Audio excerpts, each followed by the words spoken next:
두려움에 대한 두 번째 시간 우리 함께 말씀을 나누겠습니다. 빌립보 4장 11절로 13절 은혜로운 목소리와 함께 읽을 때 큰 소리로 한번 읽으십시다. 같이 읽겠습니다. 시작. 내가 궁핍함으로 말하는 것이 아니니라. 어떠한 형편에든지 나는 자족하기를 배웠노니 나는 비천에 처할 줄도 알고 풍부에 처할 줄도 알아. 모든 일 곧 배부름과 배고픔과 풍부와 궁핍에도 처할 줄 아는 일체의 비결을 배웠노라. 내게 능력 주시는 자 안에서 내가 모든 것을 할 수 있느니라. 아멘. 능력 주시는 자 안에서 모든 것을 할 수 있습니다. 아멘입니까? 일상이 밋밋하게 진행되다가 어느 순간 모든 것이 급격하게 변화하는 순간점을 티핑 포인트라고 이름합니다. 제가 고2 때 처음 성령님의 방문을 받고 제 신앙에 몇 번의 티핑 포인트가 있었던 것 같아요. 근데 그 가운데 가장 극적 티핑 포인트의 순간은 한 권의 책이 만들어 주었습니다. 엊그제 철야 기도 시간에 영화로 보았던 오두막이라는 소설이었습니다. 미국의 윌리엄 폴령이라는 분이 처음 자기의 6딸에게 하나님이 어떤 분인지를 이 아이들의 눈높이에서 잘 쉽게 그러나 정확하게 가르쳐 줄 수 있을까, 그거 고민하다가 쓴 소설이 오두막이라는 책입니다. 지난 금요 철야에서 못 보신 분들은 가족들과 함께 꼭 보시기를 축복합니다. 처음 이 책이 발간된 때가 2010년도입니다. 그리고 한국에 소개됐을 때 YM에서 하나님의 아버지 마음을 강의하시던 한 선교사님이 이 책을 제게 선물로 주셨어요. 처음 이 책을 읽었을 때 굉장히 혼란스러웠습니다. 두 번 읽으면서 혼란은 새로운 질서를 만들기 시작했고, 거듭 읽고 또 읽으면서 제 안에 엄청난 변화를 만들기 시작했습니다. 용서, 치유, 회복, 그리고 무엇보다 하나님과의 관계를 새롭게 만들어가기 시작했습니다. 제게 가장 큰 충격을 준 건 소설의 내용이 아니었습니다. 소설 속에 등장하시는 하나님이었어요. 성자 예수님은 아랍계 남자로 등장하고 성령님은 아시아계 여자로 등장합니다. 처음엔 이해가 되었어요. 예수님은 중동에서 오셨으니 그렇다 치고 성령님은 아시아계 여성들의 섬세함과 민감함을 또 그렇게 표현한다면 이해가 됐습니다. 근데 저를 혼란스럽게 만든 인물은 성부 하나님이 흑인 여자로 등장한다는 것이었어요. 그동안 어렸을 때부터 교회에서, 신학교에서 배우고 들었던 모든 하나님에 대한 인식이 흔들리기 시작했습니다. 경상남도라는 지역적 배경, 상당히 보수적인 데다가 신학과 어떤 신앙적인 배경도 전통적이고 보수적인 장로교단에서 신앙을 배우고 또 자란 저에게 하나님이 흑인이다, 그것도 여자다, 어마어마한 충격과 혼란으로 왔어요. 그동안 제가 알고 있던 하나님, 그분은 강력하고 엄격한 아버지였고 군주였습니다. 제 어렸을 적 아버지는 군인이셨어요. 유교적 집안의 장소는 스스로에게도 다른 사람에게도 근엄함을 요구받는 자리였습니다. 술로 인생을 탕진하시다가 결국 술로 세상을 일찍 떠나신 아버지는 하나님에 대한 인식까지 영향을 미치면서 제게 하나님은 두려운 분이고, 제게 하나님은 심판하는 분이고, 제게 하나님은 무서운 분이었습니다. 중학교 때 교회 친구들이 기도할 때 하나님을 아버지라고 부르면 제 안에서 막 뭔가 모르는 화가 치밀어 올랐어요. 그래서 예배 끝나면 친구들을 화장실로 데리고 가서 급박을 했습니다. 네가 하나님을 아버지라고 부르면 내 안에 왠지 모를 불편함이 생겨. 집에 아버지 두고 왜 교회 와서 아버지 찾냐? 그럼 친구들이 뭐라 부를까요? 뽀대나게 여호와라고 불러라. 그런 탓인지 제게 하나님은 자상한 분은 아니었습니다. 무서운 폭군이고 군주였어요. 조금이라도 내가 실수하거나 잘못하거나 그분의 눈에 거슬리면 거침없이 채찍을 가하는 무서운 율법적 하나님이었습니다. 그런데 이 책에서 등장하는 성부 하나님은 전혀 달랐습니다. 율법적이지도 않았고 무섭지도 않았고 거기다가 두려움 폭군은 더욱 아니었습니다. 그저 빙그레 웃으면서 가슴에 대못처럼 박혀있는, 그래서 그 상처에 매여서 어떻게 할 줄 모르는, 하나님께도 세상에게도 마음의 문을 닫아버린 맥이라고 하는 한 남자, 그를 불러서 함께 밀가루 반죽하시고, 그러다가 밀가루통 엎어서 실수하기도 하시고, 실수했는데도 전혀 어떤 그거 없이 그냥 태어나시고, 음악을 틀어놓고 탱고를 추기도 하시고 춤을 추시는 분. 성자 예수님은 맥과 함께 호수를 뛰어다니다가 호수에 물수제비를 떠기도 하시고, 목공소에 데리고 가셔서 자기가 만든 걸 보여주고 자랑하기도 하셨습니다. 성령님, 그분은 맥과 함께 정원에 꽃을 심고 잡초를 뽑아내는 일을 하셨어요. 한 사람이 세상을 살면서 받을 수 있는 가장 큰 상처를 가졌던 이 한 사람을 치유하기 위해서 가장 그 상처의 현장인 오두막으로 불러서 성부, 성자, 성령님이 하신 일은 내적 치유 프로그램을 돌린 것도 아니었습니다. 그냥 노는 게 전부였어요. 하나님은 그런 분이었습니다. 무서운 폭군도 근엄하신 군주도 아니었어요. 그분은 자상하신 아빠였습니다. 제가 그동안 알고 배웠던 관념들 다 내려놓고 성경을 다시 읽기 시작했습니다. 성경이 새롭게 보였고 지금까지 알고 있던 하나님에 대한 인식이 바뀌기 시작했습니다. 부활하신 예수님, 제자들을 찾아가셔서 회개운동을 벌인 게 아닙니다. 부흥사경기를 여신 것도 아니에요. 주님을 저주하고 부인하고 돌아섰던 베드로를 찾아서 디베라 바닷가로 오셨던 그 예수님, 고기 잡고 숯불에 구워서 아침상 차려놓으시고 베드로를 불러서 하신 일은 간단했습니다. 춥제? 배고프제? 애썼대? 밥 먹자. 배고프제? 내 니 사랑하는데 니 내 사랑하나? 부활하여 영의 몸으로 베드로를 찾아오신 주님은 너 그것밖에 안 되니? 그러고도 제자니? 네가 어떻게 그럴 수 있니? 회개해! 그러지 않으셨어요.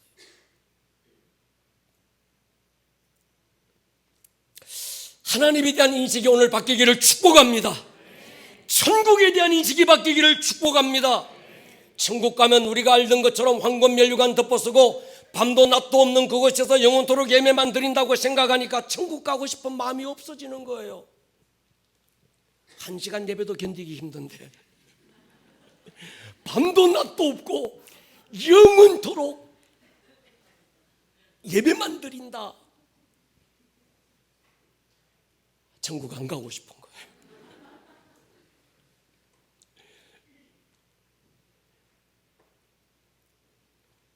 여러분, 가봐야 알겠지만 아마 천국에 가시면 깜짝 놀랄 겁니다. 천국이 이런 곳인 줄 알았다면 내가 그렇게 세상에 집착하지 않았을 텐데. 저는 그런 생각했어요. 여러분이 이상하게 생각하실지 모르겠는데 아마 천국 가면 예수님과 내가 물수제비 뜨기 할 것 같아. 누가 잘하나 한번 내기해보자. 어쩌면 그분과 함께 어깨에 물도 안고 춤을 추지도 모르겠습니다. 그때 천국 가면 천국에 대해서 너무 지루하게 가르쳐준 목사님들을 원망하게 될지도 모르겠습니다. 그때 우리 목사님이 천국에 대해서 너무 지루하게 가르쳐 주셔서 나는 그 천국에 대한 소망을 가지지 못했다고. 이렇게 자상하신 하나님인 줄 목사님이 가르쳐 주셨으면 내가 그렇게 세상을 두려워하며 살지 않았을 텐데. 아마 그런 아쉬움이 있지 않을까요? 여러분, 하나님은 우리 아빠 아버지가 천국 가면 그냥 있기도 목 디스크 걸릴 것 같은데 황금면류관 좀이나 무겁게 해서요 그거 덮어쓰고 아주 이거 막 어떻게 못해가지고 막 이러고 다니는 데가 아닙니다. 또 저를 이상하게 보실라. 물수제비 떠는 거 연습해 가지고 가세요. 아멘입니까? 천국은 그분과 함께 즐거워하는 거예요. 그분의 영광 안에서 그분 한 분만으로 만족한 것이 천국인 줄 믿습니다. 신앙생활을 너무 율법적으로 무겁고 버겁게 하려고 하지 마십시오. 영적 생활은 무거운 것도 버거운 짐도 아닙니다. 진리를 알면 진리가 우리를 자유케 할 것입니다. 하나님을 알면 알수록 삶이 축제가 될 것입니다. 하나님에 대한 인식이 달라지고 나야 천국에 대한 인식이 달라지고 성경을 보는 안경이 달라집니다. 하나님은 제가 알고 있던 것처럼 그렇게 두렵고 근엄하고 무서운 군주가 아니고 그분은 저의 아빠였습니다. 하나님에 대한 인식을 바꾸는 게 왜 중요할까요? 이유는요, 결국은 나 자신에 대한 정체성이 거기서 결정되는 거예요. 요한은 이렇게 선포합니다. 하나님은 사랑이다. 우리가 서로 사랑할 때 하나님을 알게 되고 사랑하지 않는 자는 죽었다 깨나도 하나님을 알지 못한다. 하나님은 공부해서 하는 것도 아니고 도 닦고 수련해서 깨닫는 것도 아니다. 사랑을 통해서만 하나님을 알게 된다. 아멘입니까? 요한일서 4장에 보십시오. 사랑 안에 두려움이 없고 온전한 사랑이 두려움을 내쫓나니 두려움에는 형벌이 있다. 두려워하는 자는 사랑 안에서 온전히 이루지 못하였느니라. 사랑 안에 두려움이 없고 온전한 사랑이 두려움을 내쫓는다는 거예요. 여러분 안에 있는 모든 두려움을 몰아낼 힘은 온전한 사랑, 하나님의 사랑에 대한 확신에서 오는 줄 믿습니다. 온전한 사랑이 있다면 온전하지 못한 사랑도 있다는 말이지요. 온전한 사랑, 아가파오, 하나님의 사랑입니다. 가끔씩 이런 생각이 들 때는 없습니까? 하나님이 정말 나 사랑하실까? 나도 내가 싫은데 이런 나를 하나님이 진짜 사랑하신다는 게 맞을까? 내가 무엇을 더 해드리면 하나님이 나를 더 사랑하시고 내가 못해드린 그 무엇 때문에 하나님이 나를 더 사랑하시지는 않을까? 내가 이래서 아니면 저래서 나를 더 사랑하시고 덜 사랑하시지는 않을까? 이런 불안과 두려움. 어제는 나를 정말 사랑하시는 것만 같았는데 오늘은 그 어떤 일 때문에 하나님이 나를 사랑하지 않을 것만 같은 불안함은 없습니까? 그 사랑이 진노가 되고 그 사랑이 어떤 급박이 돼서 내게 다가올 것 같은 두려움은 없습니까? 온전한 사랑이 뭔지 몰라서 그렇습니다. 하나님의 사랑이 온전한 사랑이라는 말은 그분의 사랑은 변하지 않는다는 말입니다.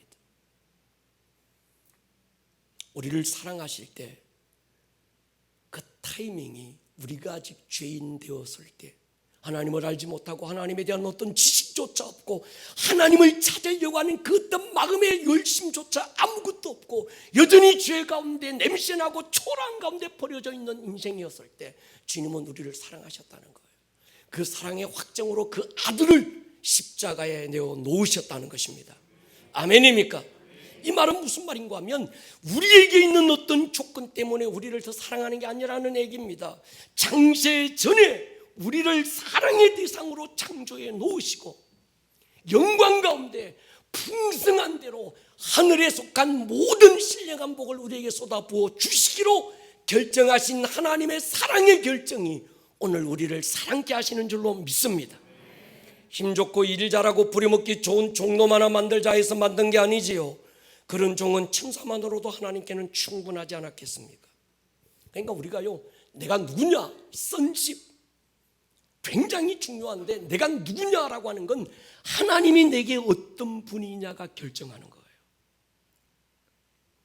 어떤 하나님을 아느냐에 따라서 자신의 어떠함이 결정됩니다. 자신의 어떠함을 좀 더 학문적인 단어로 표현하면 자상, 정체성, 아이덴티티라고 얘기하지요.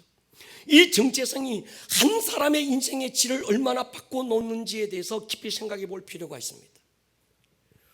우리가 두려워하는 대부분의 두려움은 하나님을 두려운 분으로, 그래서 늘 하나님 앞에 잘할 때보다 못할 때가 훨씬 더 많은 것 같은 거예요. 잘못할 때마다 머리카락 한 올씩 뽑으면 이틀 안 가서 머리가 대머리 될 것 같은 거예요. 그러다 보니까 하나님의 사랑에 대한 확신이 사라지기 시작합니다. 불안과 두려움과 염려와 절망이 작은 것 하나에도 흔들리는 갈대처럼 변하는 거예요.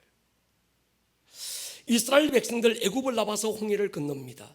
모세가 12지파 가운데 고도로 훈련된 최고의 탁월한 12명을 선발해서 가나안 정탐꾼으로 보내요. 다시 말씀드리지만 선발된 그들은 찌질이나 급쟁이들이 아니라는 겁니다.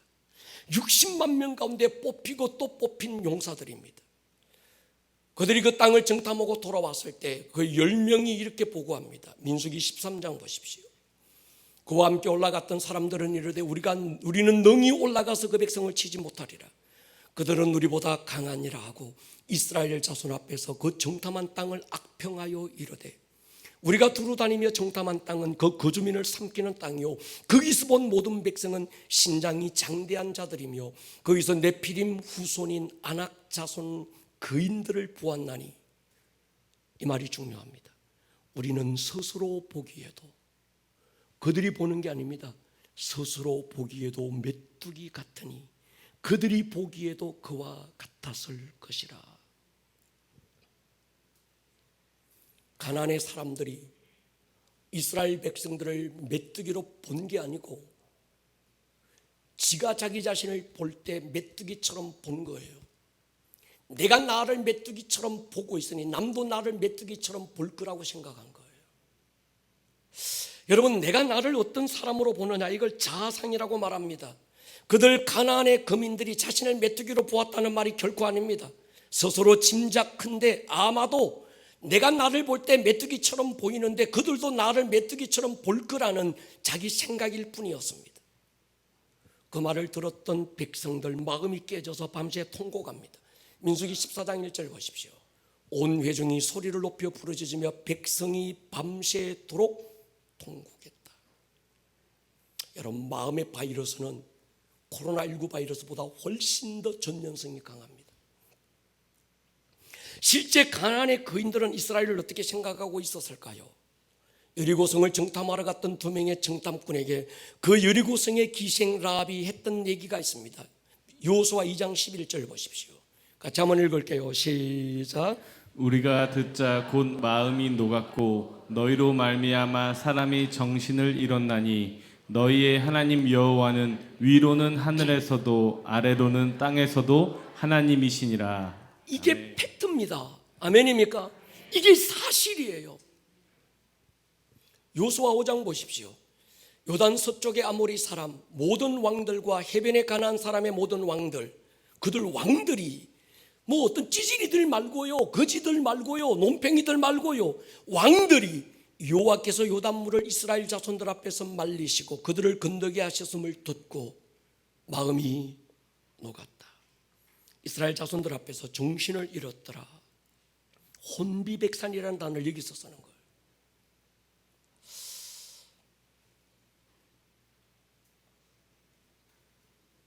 그들의 문제는 환경이 아니었습니다. 자아상에서 온 거예요. 이 자아상이 왜 이렇게 만들어지고 말았을까? 오늘 그걸 아셔야 합니다. 처음 부름받았을 때 사울은 겸손했고 이 사울 왕은 순수했고 신실한 하나님의 사람이었더랬습니다. 근데 그가 왕이 되면서 돌변합니다. 폭군이 되고 그리고 때로 두려워서 미치갱이처럼 벌거벗고 막 온갖 짓을 하기도 하고, 성경은 사울의 이 돌변에 대해서 이렇게 기록합니다. 사무상 15장 보십시오. 사울이 사무엘에게 이르되 내가 범죄하였나이다. 내가 여호와의 명령과 당신의 말씀을 어긴 이유가 있다는 거예요. 내가 백성을 두려워하여. 사람에 대한 두려움. 여러분, 사람에 대한 두려움이 왜 왔을까요? 여러분 보십시오. 우리가 마땅히 두려워해야 할 걸 두려워하면 두려워하지 않아도 될 건 두려워하지 않게 됩니다. 마땅히 두려워해야 될 하나님을 두려워하지 않기 때문에 두려워하지 않아도 될 사람을 두려워하게 되는 거예요. 여러분 기억해야 합니다. 하나님이 나를 더 사랑하시고 아니면 하나님이 나를 덜 사랑하시도록 만들 수 있는 건 nothing, 아무것도 없습니다. 아멘입니까? 마태복음 3장 보십시오. 하늘로부터 소리 있어 말씀하되 이는 내 사랑하는 아들이고 내 기뻐하는 자라. 아들 예수님이 사람의 모습으로 이 땅에 오셔서 공생애를 시작하기 전에 하나님은 한 가지 확신을 주세요. 넌 내 사랑하는 아들이고 넌 내 기뻐하는 자야. 여러분, 우리가 요즘 은혜 받고 있는, 함께 나누고 있는 주 예수 그리스도의 어떠하심이 오늘 나의 어떠함이라고 한다면, 오늘 마태복음 3장에서 그 아들 예수님에 대해서 넌 내 사랑하는 아들이고 넌 내 기뻐하는 자야, 이 음성은 예수님에 대한 음성이기도 하지만 오늘 저와 여러분들에 대한 주의 음성으로 들려지기를 축복합니다. 나에 대한 하나님의 사랑을 확신하는 순간부터 내 자상이 바뀌기 시작합니다. 내 자상이 달라지면 사람이 두려워지지 않고요, 두려움을 이길 수 있는 내적 힘이 생기는 거예요. 더 이상 사람들이 나를 뭐라고 말하는가, 나를 어떻게 볼까, 나를 싫어하진 않을까, 내가 이 말을 하면 저 사람이 나를 어떻게 생각할까. 그래서 전전긍긍하며 사람 눈치 살피고 사람들이 내게 해주는 어떤 시선과 그들의 말 한마디에 민감해지는 이유가 뭘까요? 하나님과 관계에 있는 거예요. 하나님에 대한 사랑이 확신이 되면요, 사람들이 나에 대해서 뭐라고 하는 게 아무 상관없습니다. 아멘입니까? 여러분, 어느 누군가가 걸음걸이가 당당하고 그의 말에 자신감이 있거든, 틀림없이 어느 누군가의 사랑을 듬뿍 받고 있는 증거예요. 아멘입니까? 하나님에 대한 사랑이 확신이 가득 차 있으면 있고 없고를 떠나서 발걸음이 당당합니다. 할렐루야. 하나님이 나와 함께 하시는데 사람들이 어찌하랴. 아멘입니까? 죄송하지만 제 목회 전반전 20년은 그랬습니다. 아름다운 꿈의 교회가 개척되기 이전 하나님이 나를 인격적으로 방문하셨고 그분의 임재를 경험하면서 신학의 길을 걷기 시작했습니다. 20대 중반에 시골 산중턱 자두밭을 베어내고 천막을 치고 목회를 경험했어요. 20대 후반에 도시에서 개척 목회를 시작했습니다. 지금도 그렇지만 그때는 정말 뜨거웠어요. 막 축지법을 쓰는 것 같고 공중부양하는 것처럼 막 날아다닌 것 같아요. 주님 한 분밖에 제게는 없었습니다. 그렇게 십수년이 흐르면서 안방에서 시작된 교회가 큰 부흥을 이루었습니다. 한 주일에도 수십 명의 새신자들이 교회로 쏟아져 들어왔습니다. 사역은 많아졌고 일주일에 2개의 알파 사역, 새가족 신방, 수십 명의 새가족들을 신방, 8개의 제자 훈련. 저는 슈퍼맨 신드롬에 빠져들었지만 그때는 그것이 무엇인지 눈에 보이지 않았습니다. 사람들이 저를 인정해주고 마치 성공한 목회자처럼 박수 쳐주고 대단한 목사라고 높여줄 때 제 안에서 고갈되고 번아웃되고 있는 현상을 저는 몰랐습니다. 어느새 제게는 사울왕처럼 하나님은 온데간데 없어지고 사람들의 인정과 칭찬에 급급해하고 있는 제 모습이 보였습니다. 만약에 그때 하나님께서 브레이크를 걸어주지 않았다면 저는 사울의 결말을 보고 말았을 겁니다. 성경도 많이 읽었고 성령 체험도 하고 귀신이 떠나가고 기도하면 질병이 치유되고 각양 은사들이 제게는 여전히 나타나고 있었습니다. 그럼에도 불구하고 제 안에 고갈되고 있는 어떤 번아웃을 저는 몰랐습니다. 칭찬은 고래를 춤추게 한다, 맞는 말입니다. 그런데 여러분, 그 칭찬의 고래는 번아웃되는 거예요. 그래서 한국의 돌고래가 수명이 반밖에 안 된대요. 하도 칭찬해줘가지고 칭찬할 때마다 죽으라고 막 하다 보니까 지 죽는 줄 모르고 지금 그렇게 하는 거예요. 동기는 하나였습니다. 이렇게 해야 하나님이 나를 더 사랑하시고 칭찬해 주시고 인정해 주실 것만 같은 하나님에 대한 잘못된 인식. 그래서 그때는 기도도 이렇게 했어요. 하나님, 병들어 죽지 않게 해주시고 주의 일 하다가 달아서 없어지게 해주십시오. 병든 것도 하나님 앞에 죄송하고 하나님 앞에 큰 죄 짓는 것 같고, 하나님이, 우리 선배 목사님들이 그랬거든요. 못난 놈도 쓰고 조금 부족한 놈도 쓰는데 병든 놈은 못 써. 막 이런 얘기 하셨거든요.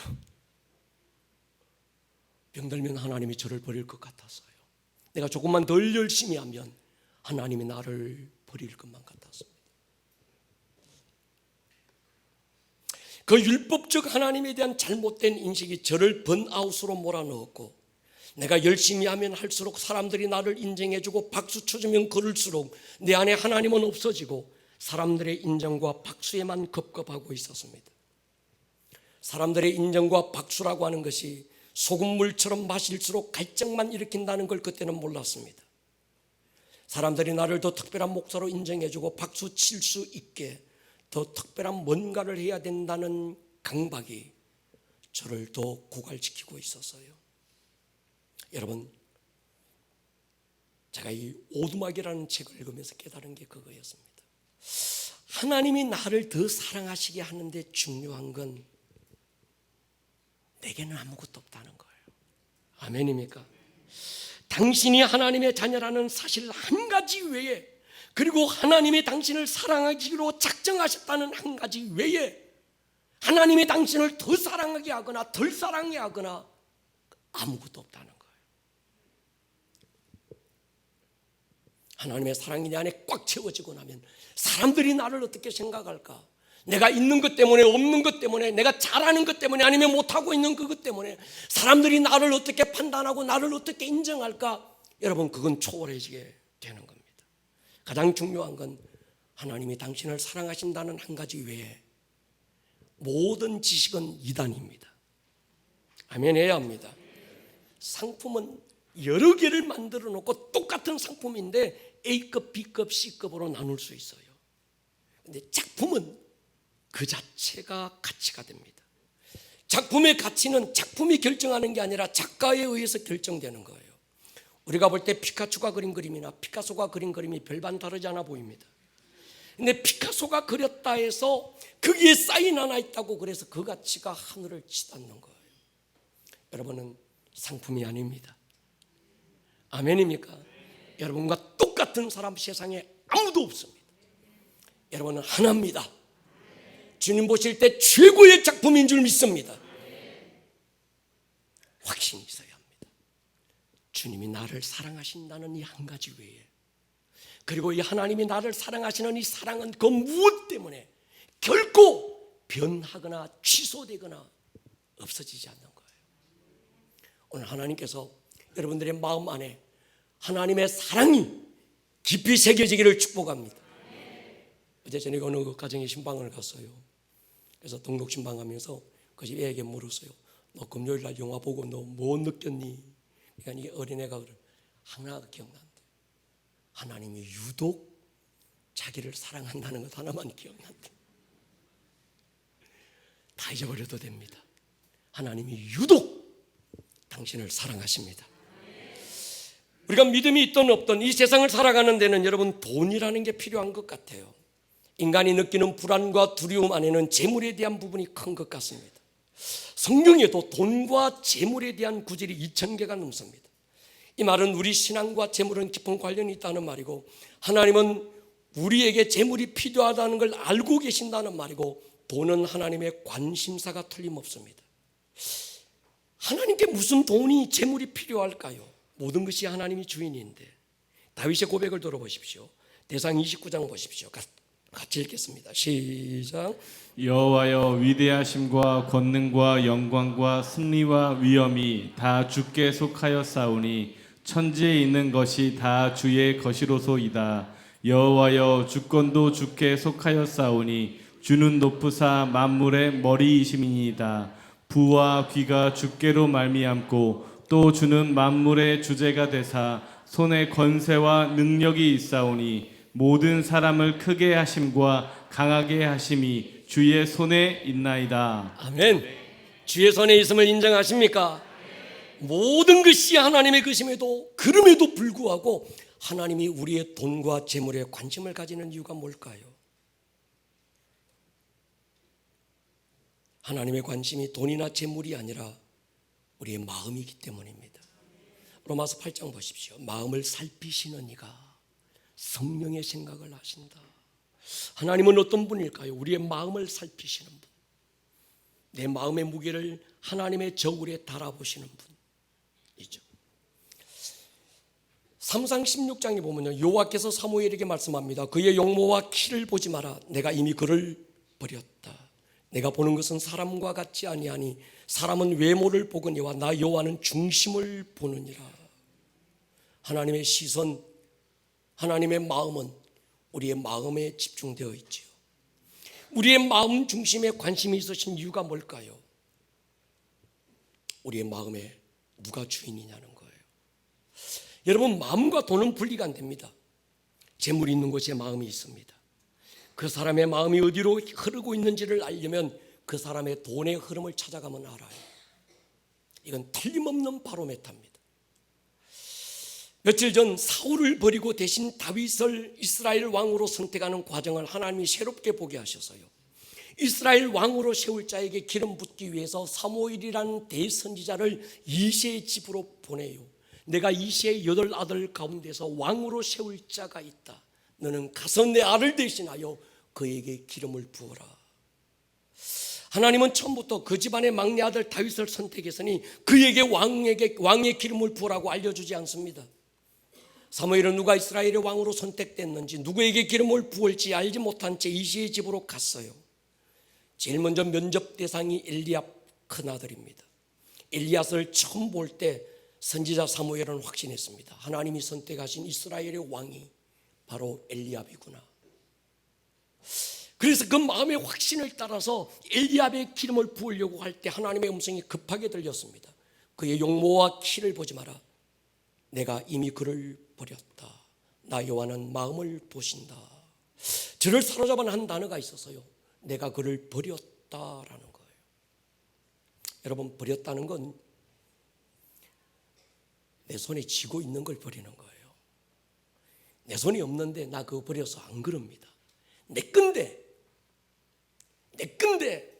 보니까 가치를 다 못해. 내 마음에 안 들어. 내가 기대했던 거는 달라. 그래서 가지고 있었지만 내가 선택한 거지만 버린 거예요. 여러분 생각해 보시오. 하나님이 처음부터 엘리압을 하나님께서 처음부터 선택하지 않았다면 왕의 후보에 엘리압이라는 한 사람, 아니면 그 동생 삼마나, 이런 사람들이 함께 8명의 아들들이 하나님의 선택의 반열에 서 있지 않았다면 하나님은 처음부터 사무엘을 실수하게 만들지 않았을 거예요. 그리고 사람들 앞에 쪽팔리게 하지 않았을 겁니다. 그리고 하나님은 지명해서 다윗을 내가 선택해서 처음부터 다른 7아들은 내 선택이 아니야 이랬을 거예요.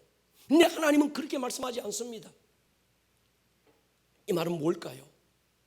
엘리압도 왕의 반열의 후보에 선택됐었다는 얘기예요. 아멘입니까? 그런데 하나님께서 그 마음의 무게를 달아보는 거예요. 근데 하나님의 마음의 무게에 합하지 않았던 겁니다.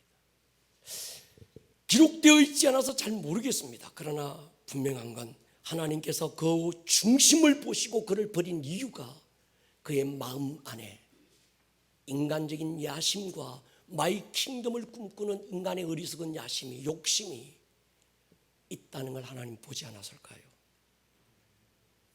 엘리압이 왕의 후보에 탈락된 이유, 잘생긴 게 죄가 됐다 그런 얘기 아닙니다. 탁월한 스펙, 외모, 용모, 너무 잘생겼어 그래서 내가 너를 버려서 이런 얘기 아닙니다. 그 안에 있는 인간적인 야심을 하나님 보셨을 거예요. 여러분, 오늘 여러분 안에 하나님이 여러분들의 마음의 무게를 달아보시고 넌 내 마음에 합한 자라. 아멘입니까? 심리학자들은 사람의 마음에 4가지 영역이 있대요. 첫 번째는 나도 모르고 남도 모르는 어떤 영역, 두 번째는 나는 아는데 남은 몰라, 세 번째는 나는 모르는데 남은 알아, 네 번째는 나도 아는데 남도 알아. 확률적으로 따지면요, 내 마음인데도 내가 모르는 영역이 절반이 넘는다는 거예요. 그러니까 어설프게 난 네 마음 다 알아 이러지 마세요. 몰라요. 지도 지를 모르는데 어떻게 남을 알아요? 하나님이 우리 마음에 관심이 집중되어 있는 이유가 있습니다.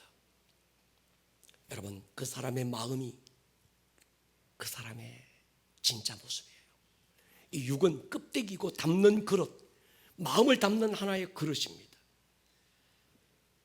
그 사람의 말이 힘 있는 건 그 말이 마음에서 나온 것이기 때문에 그렇습니다. 성경은 우리에게 말합니다. 좋은 나무가 좋은 열매를 맺는다. 나쁜 나무가 좋은 열매를 맺을 수 없다. 이 말은 뭔가 하면 열매는 나무의 뿌리에서 나온 거라는 거예요. 여러분의 마음이 뿌리인 줄 믿습니다. 하나님 우리에게 오늘 묻는 게 그거예요. 네 마음의 뿌리가 누구니? 보여지는 외모 말고 네 마음의 주인이 도대체 누구냐는 거예요. 오늘 네 마음 안에 너를 움직이게 만들고 행동하게 만들고 결정하게 만들고 선택하게 만드는 마음의 뿌리가 도대체 누구냐는 거예요. 주님은 그걸 보는 거예요. 돈이니? 아니면 하나님이니?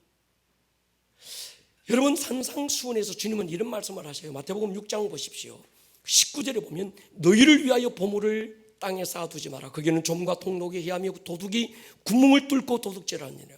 오직 너희를 위하여 보물을 하늘에 쌓아두라. 거기는 좀이나 통록이 해하지 못하며 도둑이 구멍을 뚫지 못하고 도둑질도 못하느니라. 내 보물이 있는 그곳에 내 마음도 있느니라. 아멘입니까? 근데 갑자기 주님이 주제를 바꿉니다. 눈은 몸의 등불이니 그러므로 내 눈이 성하면 온몸이 밝을 것이고 눈이 나쁘면 온몸이 어두울 것이니 그러므로 내게 있는 빛이 어두우면 그 어둠이 얼마나 더하겠느냐. 눈이 몸의 등불이라는 거예요. 눈 꼭 감고 하면 거리를 뛰어다녀 보라는 겁니다. 여기 부딪히고 저기 부딪히고 온몸이 깨진다는 거예요. 근데 하나님이 또 주인을 갑자기 이 단어를 주제를 또 바꿉니다. 한 사람이 두 주인을 섬기지 못할 것이니 이를 미워하고 저를 사랑하거나 이를 중히 여기고 저를 경히 여김이라.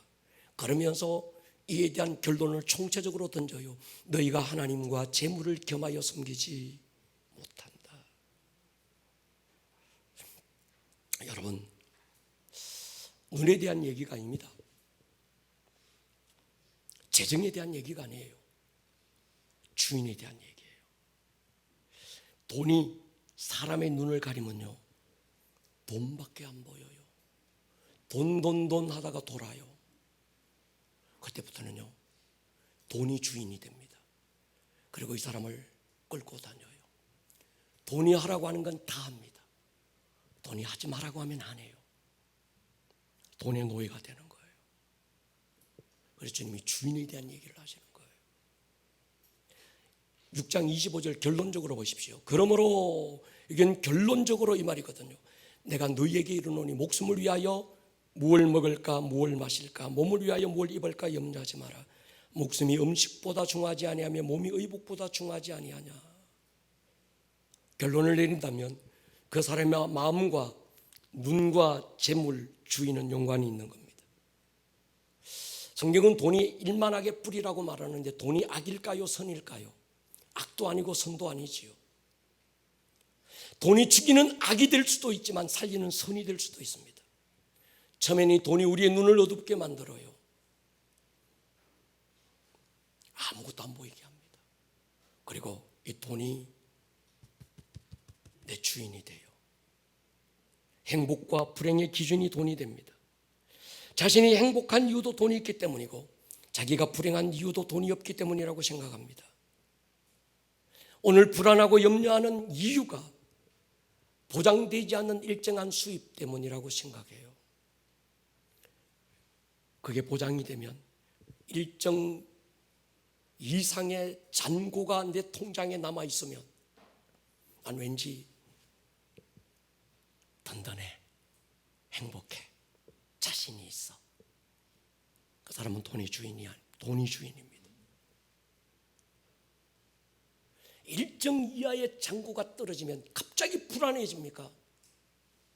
돈이 당신의 주인이 되고 있기 때문이에요. 돈의 배후에는 돈을 이용해서 사람을 종으로 삼는 맘몬이라는 악한 영이 존재합니다. 돈의 종이 되는 게 아니라 사실은 돈을 이용해서 사람을 마음대로 부려먹는 맘몬의 종이 되는 거예요. 그리고 나면 그 마음속에 하나님이 없어집니다. 여러분 한번 생각해 보십시오. 당신이 행복한 이유가 뭡니까? 하나님 때문입니까? 아니면 돈 때문입니까? 오늘 당신이 불안해하는 이유는 또 뭡니까? 하나님과의 관계가 깨어지고 식어졌기 때문에 불안합니까? 아니면 돈이 없어서 불안한 거예요? 일정한 수입이 없어서 두려운 겁니까? 오늘 당신이 그렇게 당당한 이유는 무엇입니까? 가진 것이 남달리 많이 있어서 당당합니까? 배운 게 많아서 당당합니까? 당신이 그렇게 밤잠 못 자고 억울해하고 불안해하는 이유가 뭡니까? 돈 때문입니까? 하나님 때문입니까? 일전에 당회에서 장로님들과 그런 대화를 주고받았습니다. 앞으로 우리가 교회 어떤 일을 결정할 때 어떤 일을 하고 못하고의 기준을 결정하는 기준은 돈이 되지 않게 합시다. 돈이 없어서 못할 것 같아요. 그럼 교회 주인이 돈입니까? 우리가 기도해보고 하나님이 하라고 하셔서 해야 되는 것 아닐까요? 아멘입니까? 하나님이 약속해 하나님의 허락이 있으면 오늘 내 상황이 어렵더라도 그분이 일하실 것입니다. 그러나 하나님이 허락지 않았다고 한다면 돈방석 밑에 돈 썩는 냄새가 나도 하지 말아야지요. 아멘입니까? 이건 교회만의 일이 아닙니다. 여러분의 가정의 일도 마찬가지고 여러분의 사업의 기준도 마찬가지여야 합니다. 여러분이 어떤 사업을 시작하고 아니면 어떤 일을 추진해 나갈 때 이 일을 하고 말고의 결정을 할 수 있는 기준이 우리 돈이 있어 할 수 있어야 이 소리 하지 마세요. 아멘입니까? 하나님이 이 일을 하기를 원해. 아멘입니까? 그러면 하나님이 주인인 거예요. 그렇지 않으면 돈이 우리의 주인이 되는 거예요. 우리가 정말 하나님의 자녀라면 우리의 관심은 그분이어야 합니다. 우리가 구하고 얻어야 될 핵심적인 문제는 돈이 아니라 하나님의 나라와 그분의 뜻이어야 합니다. 그래서 하나님께서 우리에게 예화로 들어주세요. 좀 설득력 있게. 들의 푸른 복이 봐. 솔로몬이 입은 그 어떤 화려한 영광도 입고만치 못하죠. 공중나는 새를 한 바. 지가 어떻게 수고하고 애쓰고 창고 짓고 그랬냐? 하나님이 먹이고 입히지 않았냐? 많은 잠시보다 네가 귀하지 아니하냐? 하물며 아멘입니까? 너희를 먹이고 입히지 않겠느냐 하는 거예요. 그리스도 예수 안에서 영광 가운데 풍성한 대로 채우실 줄로 믿습니다. 오늘 우리가 읽었던 빌립보 4장 보십시오. 참 제가 이 말씀을 사랑합니다. 내가 궁핍함으로 말하는 것이 아니라 어떠한 형편이든지 자족하기를 배웠다. 나는 비천에 처할 줄도 알고 풍부에 처할 줄도 알아. 모든 일, 배부름, 배고픔, 풍부, 궁핍에 처할 줄 아는 일체 비결을 가지고 있다. 그러면서 그가 선포하는 위대한 선포, 내게 능력 주시는 자 안에서 내가 모든 것을 알 수 있다. 이 말은 본문 속에서 해석하면 내가 돈이 있고 없고 내가 풍부하고 아니면 정말 모든 것이 없고 내가 부와 귀 가운데 있고 아니면 내가 비천한 가운데 있고 그것과는 그런 것들이 내 마음의 기쁨과 내 마음의 어떤 슬픔과 내 마음의 행복과 불행을 결정하지 않는 비결이 있다는 거예요. 아멘입니까? 이 바울이 이 비결을 어디서 배웠을까? 제가 발견했습니다. 이 노하우를 가르쳐 드릴게요. 이 빌립보 3장 보십시오. 7절 8절. 그러나 무엇이든지 내게 유익하던 것을 내가 그리스도를 위하여 해로 여길 뿐더러 모든 것을 해로 여기면 내 주 그리스도 예수를 아는 지식이 가장 고상하기 때문이라. 내가 그를 위하여 모든 걸 잃어버리고 배설물로 여기면 그리스도를 얻고. 굉장히 중요합니다. 바울이 자기에게 유익하던 모든 걸 해로 여긴다. 이유가 있습니다. 예수를 아는 지식이 고상하기 때문에. 자기가 가진 모든 걸 내가 배설물처럼 하찮게 여기는 것도 내가 예수 그리스도를 얻었기 때문이라는 거예요. 그래서 내가 일체의 비결을 배웠다. 일체의 비결. 내 행복과 불행을 결정하고 내가 기쁨과 나의 슬픔을 결정하고 나의 절망과 나의 좌절을 결정하는 모든 어떤 그 근거는 한 가지라는 거예요. 예수 그리스도. 그분을 아는 지식이, 그분을 내가 얻었다는 것. 할렐루야.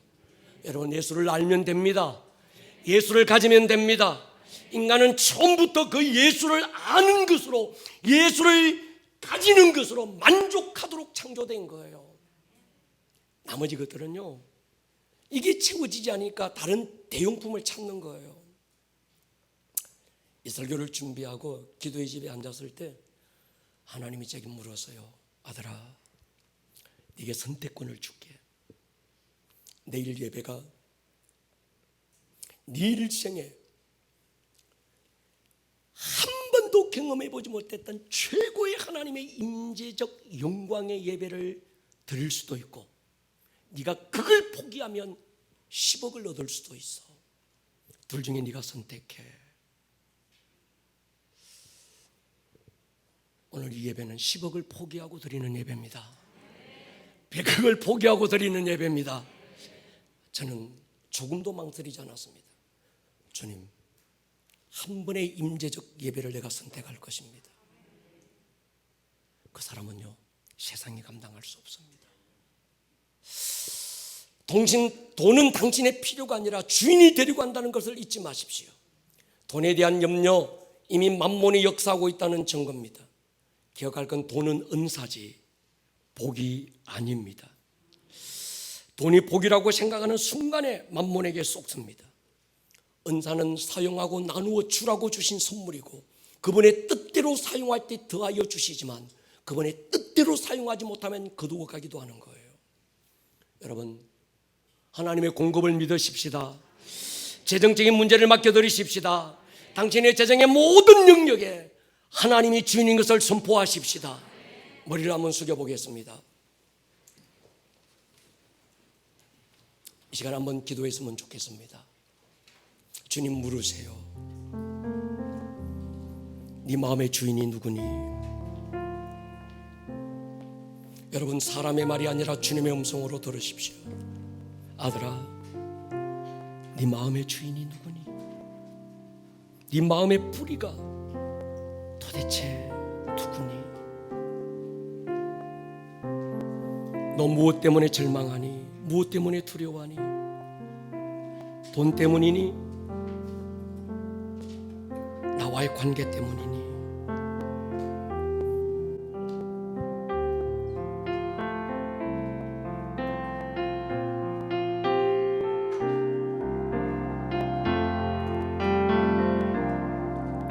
선한 능력으로 안으시네, 그 크신 발로 날 붙드시네. 마음 속에도 흔들리지 않고 사랑하는 주 얼굴 구하리.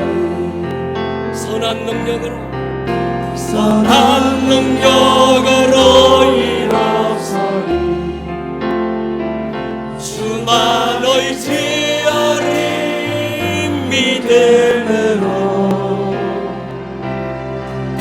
우리 고대 안에 주 오시구나. 영광의 새날을 맞이하리. 아멘입니까? 이전에 괴로운 날 애워싸고 고난의 길을 걷는다 해도 주님께 모두 맡긴 우리 영혼, 끝내 승리의 날을 맞으리. 할렐루야. 선한 능력으로 일어서리.